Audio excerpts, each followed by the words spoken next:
મનદીપ પરિવાર દ્વારા ત્રિદિવસીય નવરાત્રી મહોત્સવનું ભવ્ય સમાપન ગુજરાતના ખ્યાતનામ કલાકાર બિરજુ બારોટ સહિતના કલાકારોએ બોલાવી ગરબાની રમઝટ। માંબા દુર્ગા અને જગદંબાની નવરાત્રીના બસ ગણતરીના જ દિવસો બાકી રહ્યા છે, ત્યારે છઠ્ઠા નોરતે સુરેન્દ્રનગર જિલ્લાના લીંબડી શહેર ખાતે મનદીપ પરિવાર દ્વારા ભવ્ય દિવ્ય ત્રિદિવસીય નવરાત્રી મહોત્સવનું આયોજન કરવામાં આવ્યું હતું, જેમાં છઠ્ઠા નોરતે માં ભગવતીના ચરણોમાં ગરબાની રમઝટ બોલાવવા ગુજરાતના ખ્યાતનામ કલાકાર બિરજુ બારોટ, શક્તિદાન ગઢવી, ગુલાબગીરી ગોસ્વામી, પ્રીતિબેન ગોહિલ સહિત કલાકારોએ ગરબાની રમઝટ બોલાવી હતી।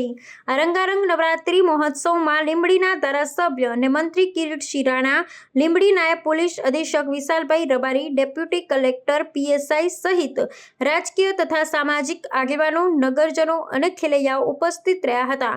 મનદીપ પરિવાર દ્વારા આયોજિત નવરાત્રી મહોત્સવમાં ખેલૈયાઓ મન મૂકી વરસાદની જેમ ગરબાની રમઝટ બોલાવી હતી। બિરજુ બારોટના લોકપ્રિય ગરબાના લોક તાલે ધારાસભ્ય કિરીટસિંહ રાણા સહિત આગેવાનોએ પણ ગરબાની રમઝટ બોલાવી હતી। સમગ્ર ગરબા પ્રાંગણમાં માં શક્તિ, માં અંબા દુર્ગાની ભક્તિમાં રસબોળ બની ગયું હતું। લીંબડી પોલીસ દ્વારા ચુસ્ત બંદોબસ્ત રાખવામાં આવ્યો હતો।